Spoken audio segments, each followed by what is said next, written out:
What's up, my OGs? It's Emily. I'm back with another video. And today's video is just going to be on how I colored this unit, got these beautiful curls, and installed it. So if you guys are interested in any of that, just keep on watching. Bye, y'all. Okay, guys, so obviously I'm just going to be doing like a voiceover with this part, but I just started at the ends because I wanted the ends to be lighter than the rest of the shaft of the hair. So I started at the ends and I kind of just like feathered it up. And I did that all the way around. I think I skipped to the front two pieces because I also wanted them to be very blonde, like the ends, like 613. So I made sure I did that before I did the rest of the hair. And I think I'm going to like double back to finish the rest of the ends. So towards the end of this clip, when you see me applying it to like the rest of the hair, that's because I don't want that hair to be as light as the rest of the ends and the front pieces. So that was my method to my madness. And parts that I did not film were the fact that I bleached this hair 3 times, and this was the first one, so I did it 2 more times after that just to get some of those blondes. And then I toned the hair. Hey Drew. I toned the hair with Wella T18, and I'm bleaching with Quick Blue and a 40 volume developer. I also used a 40 volume developer with my Wella T18, just if anybody was wondering. It calls for a 10 or it calls for like a 20 volume. Didn't have one, so I used 40. Worked perfectly fine. It toned my hair.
carcinogenic chemicals and basically gutting the fish supply.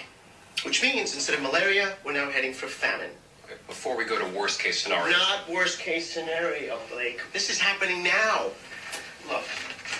Okay, y'all, so this is the finished look. This is how it turned out. Super pretty.